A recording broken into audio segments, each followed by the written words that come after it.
I assume everyone's probably pretty busy with whatever they have to do to wrap up the semester. And I just want to say it's been a pleasure teaching you guys. I know that this semester didn't turn out the way any of us expected, so I really enjoyed the chance I got to teach you guys in person, but I appreciate your flexibility as well with the transition to online. And I'm glad that we were able to at least sort of meet, even if it's not face-to-face. So today is going to be our last class, and we're going to cover in a brief way treatment of psychological disorders. So this entire day will be chapter 15, and we're just going to do basically an overview of different treatments. So we'll go through that, and that will be the last piece of information for the final exam, which is exam 4. And again, just to reiterate that it's not a cumulative final. So the final exam for us, it's just like any of the other exams. It's on 3 chapters, in this case, 13, 14, and 15. And so you don't need to go back and study those older chapters. So this will be the last piece of information you need. I'm going to go ahead and start screen sharing. Actually, before I do that, Autumn, do you want to do a quick shout out about your review sessions? Yeah, so last night I held one for the social psych chapter. We had a few people come, and then Monday at 1 and 5, we'll be doing the psychological disorders Kahoot. And then Wednesday at 1 and 5, I'll be doing the treatment Kahoots. So if you want to, I'll be sending out another link for all that. So if you want to come one of the sessions Monday, one of the sessions Wednesday, and then get some review in. That's awesome. I'm glad the people were able to come. Yeah.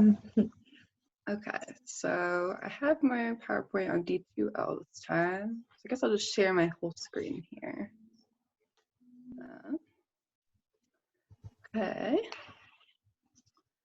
Perfect. So again, we're talking about the treatment of psychological disorders. So we just went over a bunch of different disorders and categories that those disorders fit in. And now we'll be talking about different options that professionals use for treatment. So I'm just going to hide our faces to give us more room. Okay. So the basics of treatment. What is treatment?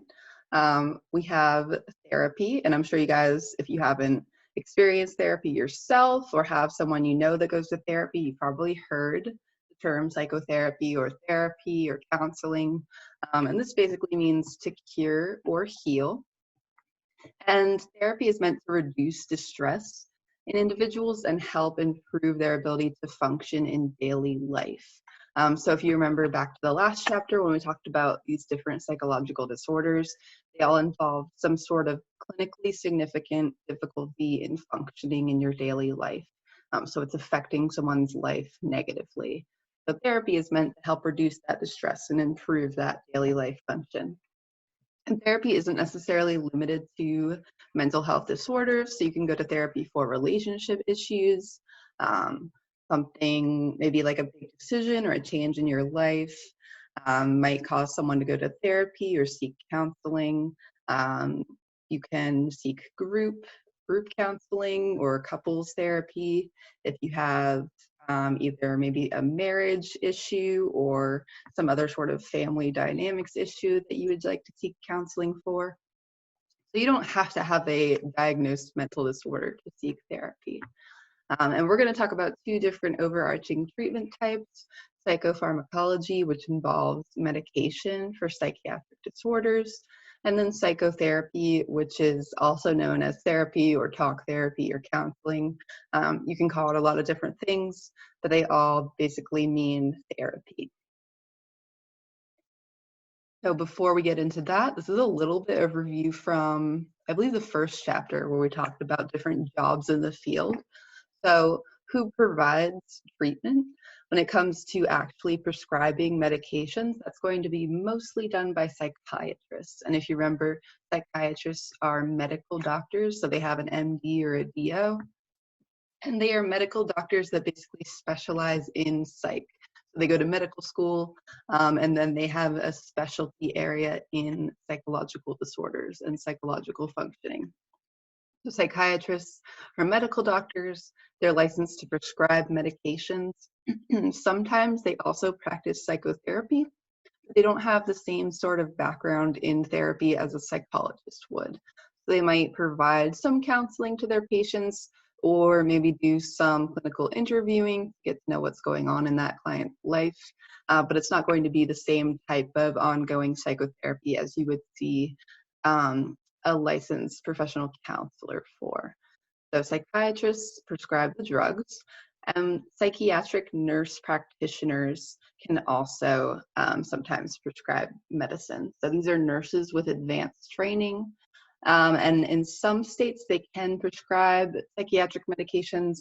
I believe in this state they can, but it depends state to state. So in Virginia, you could have a nurse practitioner. You guys have, are you seeing that drawing? Is that showing up for anyone else?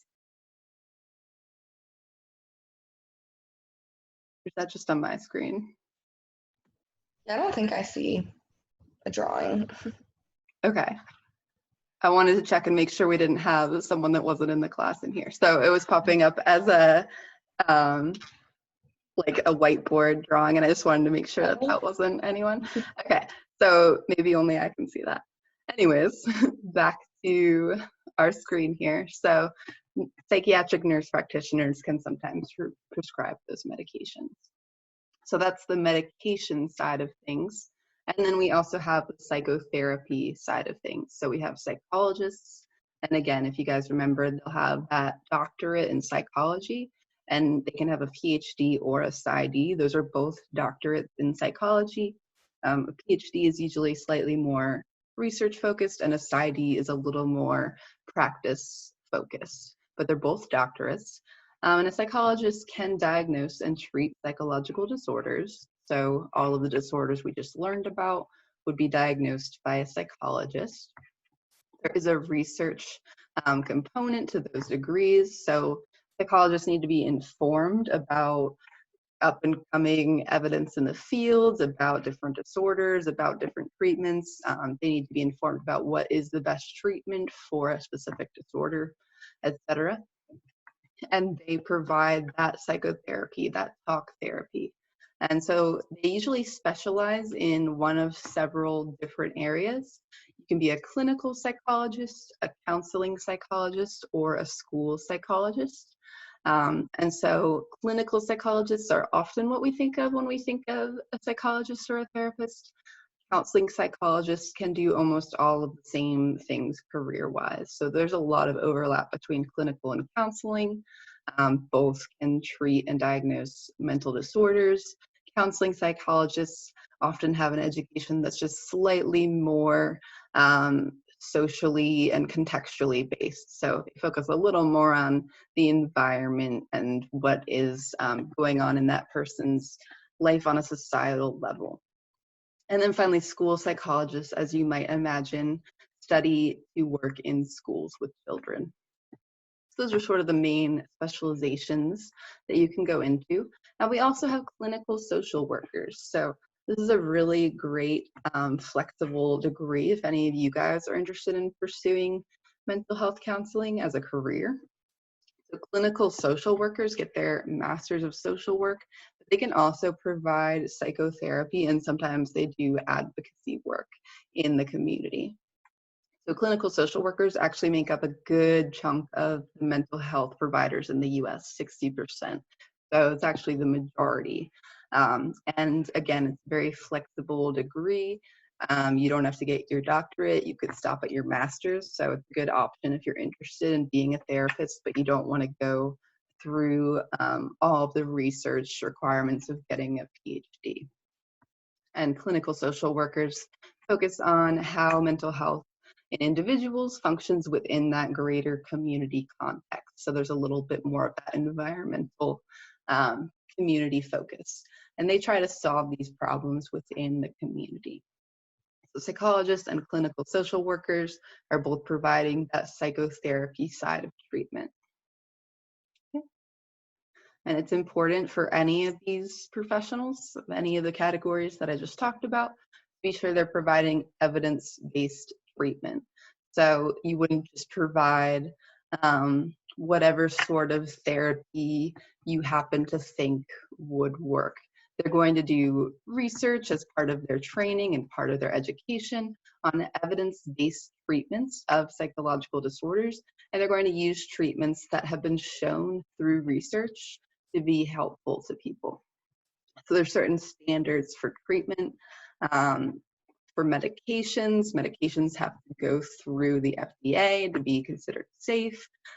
Providers have to get licensure to provide both medication treatment as well as therapy, different training programs, etc. So lots of standards are set. Not just anyone can start a home business and say, I'm a psychologist, come to me and I'm going to help you fix your problems. There's a lot of standards, a lot of education and training required. And when we look at different treatments and how well they work, we talk about two things, efficacy and effectiveness. And efficacy is how well it works under those research settings. So how well a certain therapy or a certain treatment works under very strictly controlled conditions. So you would have a bunch of participants, just like you guys were participants in the SONA studies. Those participants might be neurotypical, they might be healthy, or they might be people that have been diagnosed with some medical disorder or psychiatric disorder. And you might have them undergo a study in which they engage in your specific type of therapy or your treatment. And efficacy looks at how well that treatment works in that research setting. Versus effectiveness is how well a therapy works in the real world. So does this therapy work with a psychologist's normal day-to-day clients? Does it seem to be useful? So effectiveness is in the real world. Efficacy is in that research setting. Okay. And so we're going to go through a few different treatment approaches. First are biological treatments. And so biological treatments, again, are going to be conducted by psychiatrists and those psychiatric nurse practitioners, those people with medical degrees. And these interventions focus on more neurological causes for psychiatric disorders. So they could be pharmacological, meaning administering drugs, or they could be non-pharmacological treatments. And I just want to say that I use the term psychiatric disorder and psychological disorder and mental disorder interchangeably. They all mean the same thing. So if you guys notice I'm switching those terms around, that's just because they all refer to those psychological disorders we talked about last class. So different biological treatments exist. We'll talk about a few. They could involve prescribing medication, or we'll talk about some other biological treatments. And these treatments follow the medical model, which seeks to understand mental illnesses from that biological perspective. So is there something going on in the brain, whether it be perhaps a lack of some certain neurotransmitter, or perhaps damage to some area, or just a biological structural difference in some individuals' brains that is causing them to have dysfunction. So the most common biological treatment is medication. And there are many, many different medications for different psychiatric disorders. I'm not going to make you learn about a lot of different specific medications for this class. We'll talk just really briefly about them. But in addition to medication, you can also have biological treatments that involve things like stimulation to the brain, or surgery. So you're not administering a drug, but you are administering either an electrical stimulation or changing something about the structure of the brain. So different treatments that are used involve or include insulin shock therapy, transcranial magnetic stimulation or TMS, psychosurgery in some severe instances, and then electroconvulsive therapy, which has actually been shown to be a really effective treatment for severe depression. So electroconvulsive therapy, or ECT, is usually not the first line of defense. So you're not going to go into your provider and say, I'm depressed, and immediately be referred to get electroconvulsive therapy. But in some severe cases, it is used, and it's actually very effective, and it works very quickly. So it treats severe depression. There are some issues with it in that it can cause very short-term memory loss or confusion. But other than that, it has been shown to be pretty safe. So in some severe instances, individuals do benefit from that. And again, I'm not going to make you guys memorize a lot of different drugs or medications. This isn't a psychopharmacology class, but I want you to know that there are different medications available for different psychiatric disorders. And usually different categories or groups of disorders, like we talked about last class and last week, are treated with different classes of drugs. So when we talked about those psychotic disorders like schizophrenia, those are often treated with antipsychotics. Depression is treated with antidepressants. Anxiety is often treated with anxiolytics and also sometimes antidepressants. And then things like bipolar disorder are often treated with mood stabilizers. So I will go through this slide really quickly for you guys, but what is in red here in the middle is what I'm gonna have you guys focus the most on.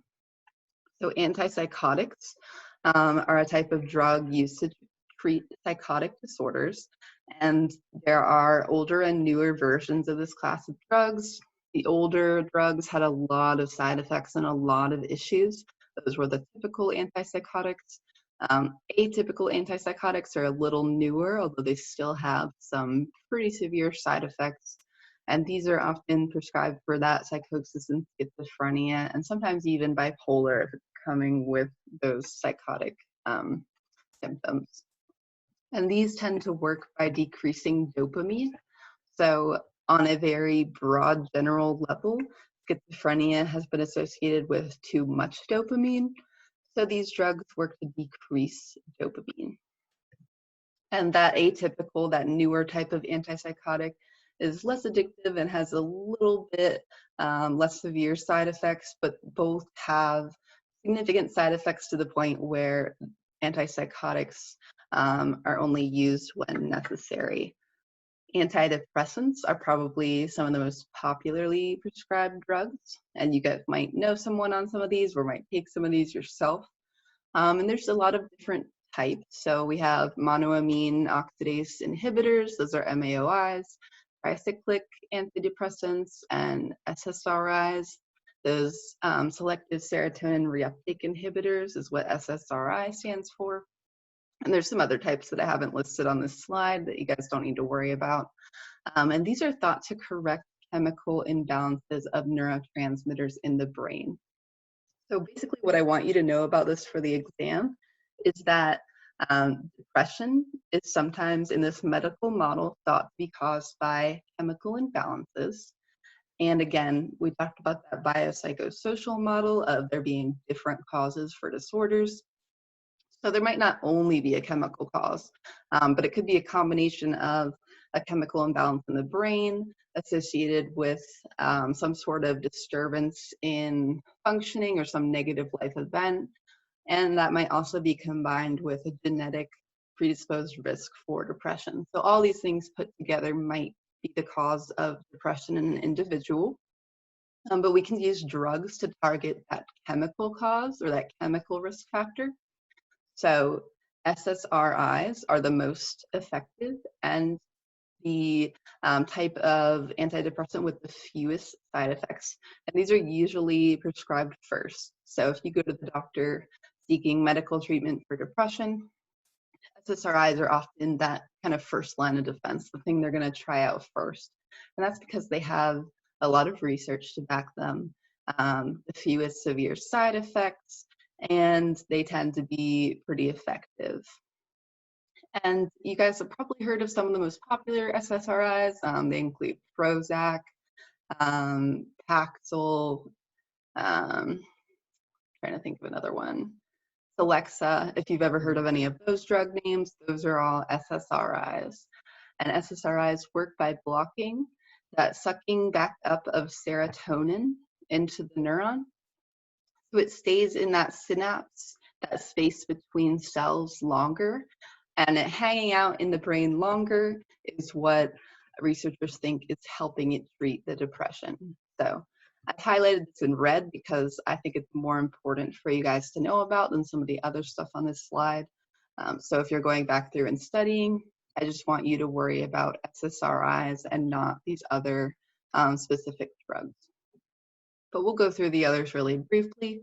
So anxiolytics are things that help treat anxiety. And oftentimes these are benzodiazepines. Those can include things like Xanax. If you guys have heard of that drug as a benzodiazepine, sometimes people just refer to them as benzos. And these are prescribed for anxiety, and they're very sedative. So they tend to make you tired and calm you down. And if you think about what anxiety involves, anxiety is that increase in feelings of fear and that activation and that sense of being prepared for a threat, whether that threat is real or imagined.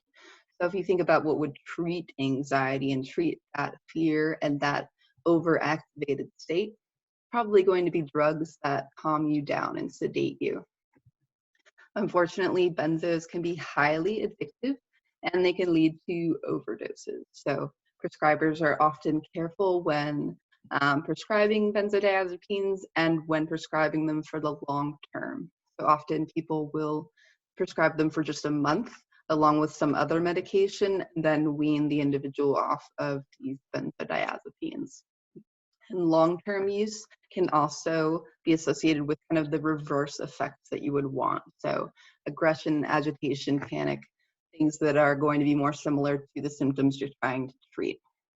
And I just want to point out, because you guys are college students and you probably come in contact with alcohol and maybe drugs at things like parties, that benzodiazepines can be very risky to combine with alcohol and other drugs. So it can cause a loss of consciousness or even death. So make sure that if you know someone engaging in those risky behaviors, you make them aware of that dangerous combination.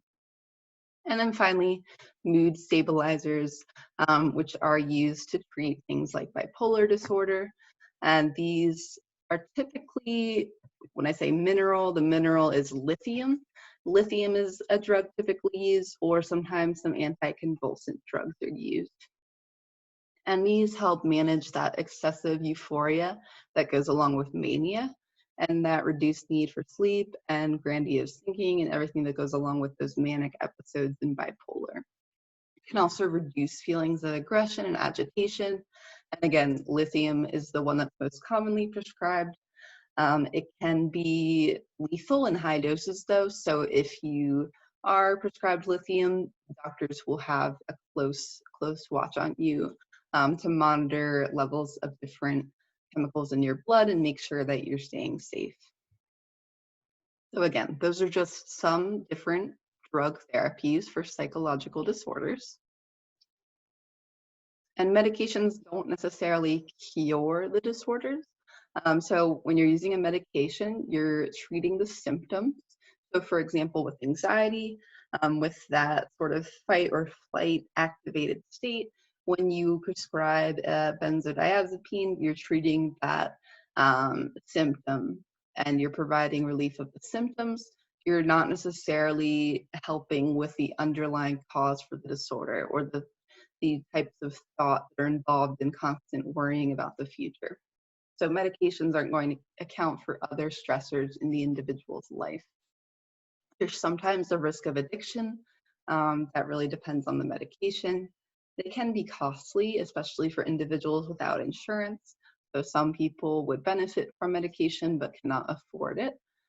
They can sometimes be used to help stabilize a person for psychotherapy. So if you are so anxious that you can't even get yourself to go to therapy, you might really benefit from taking an anxiety medication that helps stabilize you enough that you can sort of get things in order and make an appointment to go to therapy and work on those underlying causes for your problems. And they can be very effective for some people. So oftentimes what's most effective is a combination of medication and therapy. Okay, so I just want to see how I'm doing on time. Okay, we're doing fine. Okay. So now we're going to talk about more psychological treatments. And we already talked about what psychotherapy was. These psychotherapy can be conducted by psychologists, but also social workers. So you don't necessarily need a PhD. Psychologists are going to have that doctorate. The clinical social workers are going to have that master's. And these treatments are not medical, so they don't involve surgery or medication, but they're still scientifically based. So in order for a treatment to be evidence-based, again, it has to go through rigorous research. And so psychological treatments, different types of therapy are still evidence-based. They're still scientifically based. So there have been lots of different studies on different types of treatment and how effective they are at treating specific psychological disorders. And psychotherapy focuses on changing those internal experiences, behaviors that individuals are engaging in that are maladaptive or not helping them, and then those external systems in their life, whether it be relationships or family dynamics. And giving psychotherapy involves building rapport, so building that positive, trusting relationship with the client, setting boundaries, so making sure that it is a professional relationship. A psychologist wouldn't give psychotherapy to their friend. That would not be ethical. So there need to be certain professional boundaries in place. And of course, there are ethical considerations, and we talked about those again in the first chapter. One of the biggest ethical considerations is confidentiality. So when coronavirus caused everyone to work from home, or most of us to work from home, this caused some issues with providing psychotherapy, and providers had to figure out, okay, how am I going to be able to provide that therapy over the internet and still keep things confidential? And how do I make sure that this file is not being recorded or saved somewhere, because that would be breaking the client's confidentiality. So there have been a lot of interesting changes to laws and considerations having to do with the coronavirus regarding those ethical considerations of therapy. Okay, so we're going to talk about 4 kind of broad overarching types or groups of psychotherapies, and then break them down a little more in detail. And the ones that I've highlighted in red are the ones that I'll probably ask about on the exam. So I just like to be really straightforward with you guys and tell you what I think is most important for you to know about. When we talk about insight therapy, this is going to be that more psychodynamic approach. If you guys remember, psychodynamic had to do with Freud and the unconscious and his technique of psychoanalysis. And so people do sometimes still use psychoanalysis, probably not as popular as some other methods, but we'll talk a little bit about that. Excuse me. Behavior therapy involves different uses of conditioning to change behavior, applied behavior analysis, and then that systematic desensitization, which we talked about, helping with phobias. So we'll go into that a little bit. Humanistic therapies involve or include person-centered therapy, which is also called client-centered therapy. And this is a very popular orientation or approach. And then Gestalt therapy, which is a little less common. And then finally, cognitive therapies, including cognitive behavioral therapy, which is probably the most common approach. And also it has the most research conducted about it. Sometimes therapists mix different approaches and therapeutic methods, and this is known as eclecticism. So if you ever go on the website of a psychologist, and oftentimes they will have their own website, and they'll say a little bit about, this is what I practice, and this is what I believe, this is my approach. You'll often see they list that they engage in eclectic therapy. And this is when a therapist mixes many different psychological theories and therapeutic methods. So they might use some of that client-centered approach, some of that CBT, and using multiple approaches as needed is known as eclecticism. And so this is useful because you want to adapt your therapy to the unique needs of each client. So we'll talk more in depth about each of these, but for example, if I'm seeing a client and doing cognitive behavioral therapy, and maybe they don't really have good insight about their own thoughts, and maybe they're really struggling with that level of self-reflection, then perhaps that's not a good method to use with them. It's not going to be useful. So making sure you're adapting to the needs of each client and using a range of those evidence-based treatments. So first, the first group we're going to talk about are insight therapies. And these involve the client gaining awareness of those unconscious cognitions, so those unconscious thoughts, feelings, and behaviors. And usually the main approach is psychoanalysis. You guys have already learned a little bit about psychoanalysis, and this was developed by Freud, and he wanted to bring those unconscious thoughts to conscious awareness. And so he used those different techniques such as free association, where the client would just speak their mind without self-censorship. And he also used dream analysis, in which he thought that there were basically hidden thoughts and symbols in dreams that needed to be decoded by the therapist. An important aspect of psychoanalysis is called resistance. And this is when the patient stops cooperating. And so Freud believed resistance was important to pay attention to. He thought that transference could occur when the client started to treat the therapist as if they were someone else, so maybe projecting their parent onto the therapist. And when they engaged in transference, he believed that the client was close to some breakthrough, figuring out something about those unconscious thoughts. And he also described something called countertransference, which was basically the opposite, when the therapist was projecting some other person or relationship onto the client. And so he believed that countertransference was both something to watch out for therapists to avoid doing, but also important to pay attention to. So in this type of therapy, if you were a psychologist and you noticed you started to have some specific reaction or feeling towards your client, whether it be positive or negative or romantic, or they remind you of someone you don't like, he would say that that is countertransference, and that is actually important information to pay attention to, because it might be telling you something important about that person. So this is all psychoanalysis, which is still used today. And again, Freud was the one that developed it, but those neo-Freudians sort of tweaked it and made it a little more evidence-based and useful. Okay, oops, there we go. So that was insight therapy.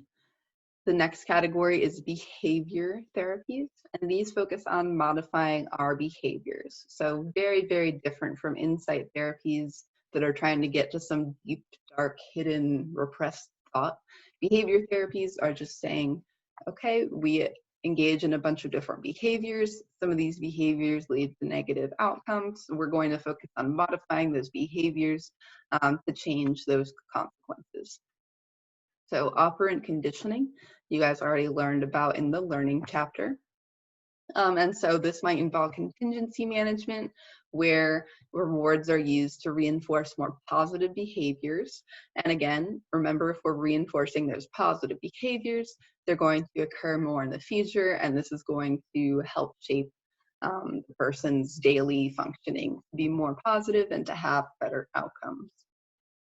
And therapists might also use something called behavioral activation, which is basically using schedules of reinforcement to encourage engagement. So operant conditioning, very, very behavioral approach to therapy.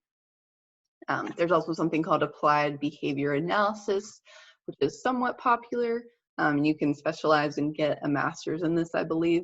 And this involves, again, reducing inappropriate behaviors and increasing positive behaviors through that positive reinforcement and reward. And then finally, classical conditioning, which you guys also learned about in that past chapter. So using counter conditioning to replace whatever undesirable behavior you want to change. So for example, maybe smoking with more adaptive behaviors. So again, these are breaking things down in a very rational manner into just our behaviors and saying, okay, we can condition an individual to change that behavior, either replace it with more positive behavior or create some new positive behavior that didn't exist before. The behavior therapies basically are the result of behaviorism, which you guys did learn about in those paradigm shifts of psychology. Okay. So when we talked about phobias, we did talk about one type of behavior therapy, and that was systematic desensitization. And again, if you guys remember, there was that fear hierarchy, and individuals were slowly, gradually exposed to the thing that they had a phobia of until they were at the highest level of exposure where they were actually dealing with the phobia itself. So systematic desensitization can be used to treat anxiety that impacts daily life to some point where, again, it's negatively impacting the individual, it's hindering their daily functioning. Commonly used with phobias, techniques involved might involve teaching relaxation skills. So if I'm going to want you to sit on an airplane and you're terrified of airplanes, teaching a client, okay, what relaxation exercises can they do in that moment to help them face and confront that fear. Establishing that fear hierarchy where they're gradually exposed to higher and higher and more intense levels of the fear.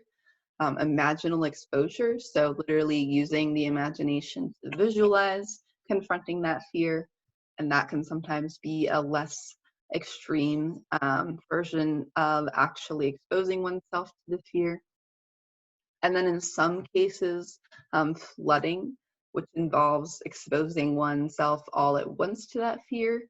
And hopefully this will lead to the extinction of the association of that feared object or thing with that fear response. So I have a video, and it's kind of funny. It's a provider helping a woman with her phobia of spiders, and they use humor to help her do this. So she gets like a stuffed spider in the mail, and she slowly has to engage with spiders more and more.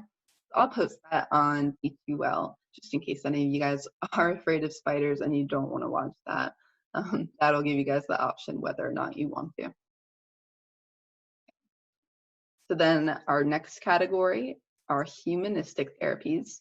And again, all of these are coming from those different paradigm shifts in psychology. So this chapter involves a little bit of putting things together from past chapters in the sense that behavioral therapies are going to develop from behaviorism. Humanistic therapies grew out of that humanism. And so if you remember, humanistic therapy or humanism was a much more positive shift in psychology. So in contrast to psychodynamic perspectives of us being kind of controlled by those unconscious, repressed, deep, dark urges, remember we said that humanism had a more positive view of individuals, and it said that we're all just striving for that best version of ourselves. So in that same vein, humanistic therapy involves helping clients develop a stronger, healthier sense of identity and lead a fulfilling life. And the most popular type of humanistic therapy is the person-centered approach, and this is also called client-centered therapy. Those two terms are basically interchangeable, person-centered and client-centered. And this involves the therapist offering unconditional positive regard. If you guys remember back to that past chapter where we talked about Carl Rogers and his humanistic approach, he used this unconditional positive regard where the therapist had those unconditional positive feelings towards the client, regardless of if you're my client and you smoke and you continue to smoke despite us having sessions where we talk about how much you don't want to be smoking, I'm still going to have unconditional positive regard for you despite your frustration.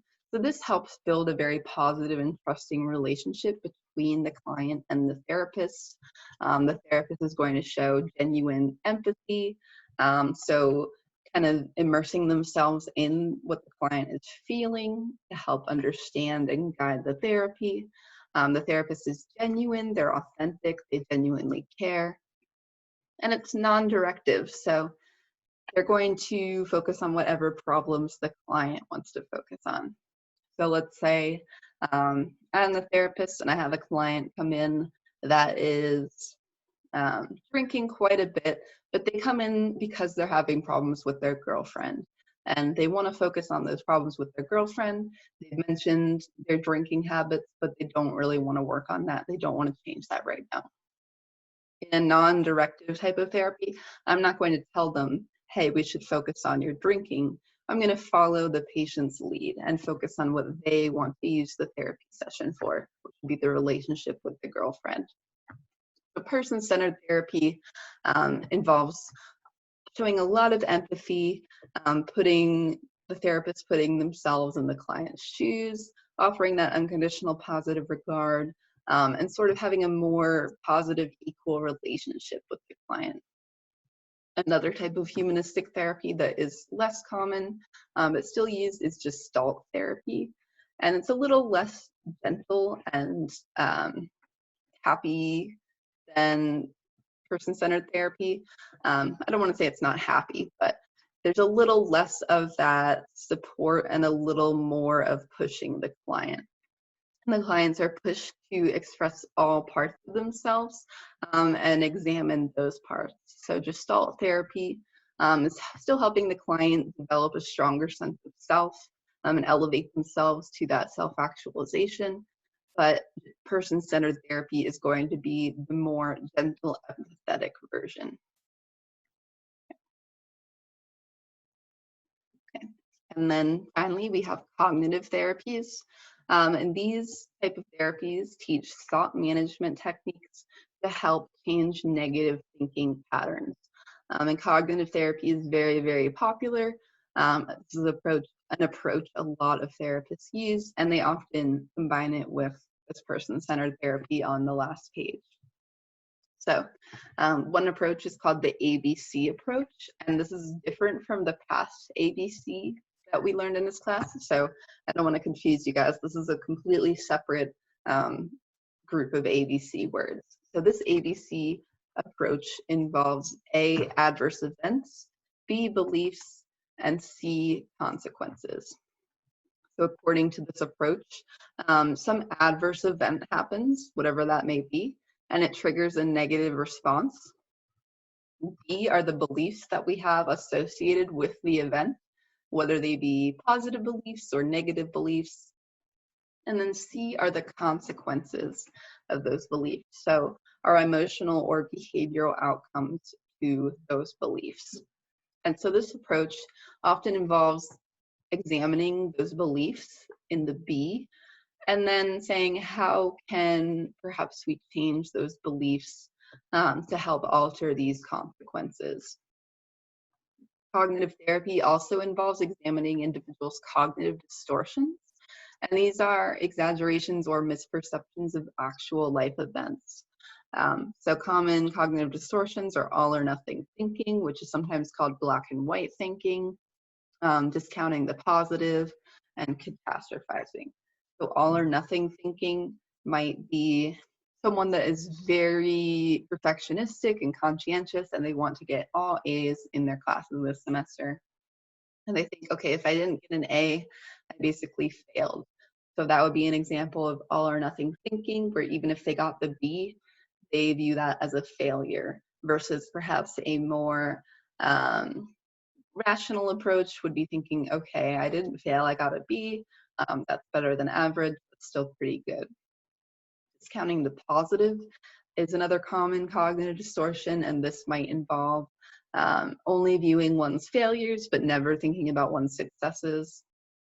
So you got into undergrad, which is a huge accomplishment, but maybe if an individual only looks at their failures and all the things that they've done wrong in school or all the things they've struggled with, they never really congratulate themselves for the positives, like passing all their classes or getting into college, etc.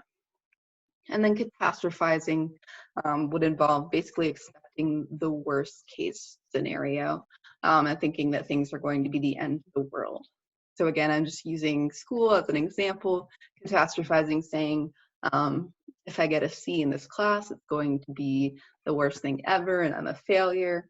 So making something out to be the worst possible scenario, when again, first of all, that is not the worst case scenario or the end of the world, and also assuming the worst is going to happen. So probably the most common approach to therapy is cognitive behavioral therapy, and this is commonly referred to as CBT. So this is a type of cognitive therapy, and this involves examining how those thoughts and perceptions influence feelings and behaviors and vice versa. So a therapist that uses cognitive behavioral therapy believes that our thoughts influence our behaviors, influence our feelings, and they all influence each other. And so this is a combination of both cognitive and behavioral therapies. And it looks at how those emotions and behaviors are influenced by our thought patterns. So perhaps someone with negative self-esteem might have the same repetitive negative thought patterns about themselves. This is going to lead to negative emotions, and also it's going to affect their behaviors. So someone that practices cognitive behavioral therapy would examine those thought patterns, those negative self-talk, that negative self-talk, and help the client work to change those thought patterns so that they can change their negative emotions and change those maladaptive behaviors. And this is often a more short-term therapy. It can be a little more action-oriented and problem-focused. Sometimes cognitive behavioral therapists assign homework or worksheets for the client to take home and work on, and help them identify those negative thought patterns at home. And again, this is one of the most popular types of therapy. So cognitive restructuring is learning to identify those cognitive distortions. And we listed a few of them on that last slide. So all or nothing thinking was an example of a cognitive distortion. So in order to restructure those thoughts, first you have to catch yourself doing them. So identifying those cognitive distortions, then disputing the negative thoughts. So saying, okay, me getting a B isn't actually a failure. And then the third step that's very important is developing alternative thoughts that are more positive and more adaptive. So maybe congratulating oneself more for trying their best and getting the B. So these three steps are kind of the basic version of what cognitive behavioral therapists do. Okay. So finally, we have social treatments, which I'll just talk about really briefly. Social workers, again, you can get your master's in clinical social work, and they're going to focus a little bit more on the community and the environment that an individual is living in. So not only the individual's psychological disorder or problems or whatever they're dealing with, but also the community and the context that that problem is occurring in. So if you are financially struggling, that's definitely going to impact both your mental health and your ability to get the resources you need to treat that mental health problem. So looking at those basic needs in Maslow's hierarchy before those higher order needs. So again, we need basic needs like food before we can reach those higher order needs like self-actualization. So if an individual is struggling mentally, but they don't have enough money or resources to access food or shelter, or perhaps they're homeless, that's kind of going to be a first primary need before we can tackle those higher level needs. So social workers are going to help connect individuals with community resources and whatever agencies exist in the area to help individuals struggling. Okay, So that is all I have for you guys about treatments. Let me close this. Here we go. Stop share.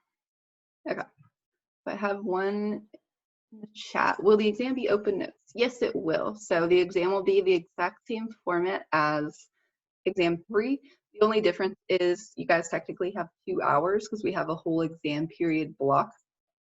So make sure that you pay attention to what time it's at. So it's not at 11, it's at, I think it's at 10 something. I need to double check. 10:15. 10:15. Okay. And that's on D2L. It's listed with the date and the time. So it's on Thursday, a week from today at 10:15. But the difference is you guys have a whole 2-hour block. So if you don't have any questions, then you're free to go.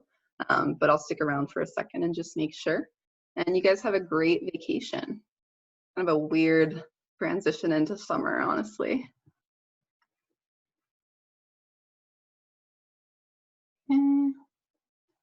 Oops, let me see. Is the exam on Top Hat? Yep, so it's going to be open note on Top Hat. Again, just make sure you use a different device to look at your notes. Otherwise, you'll have that problem where you get locked out. Thank you.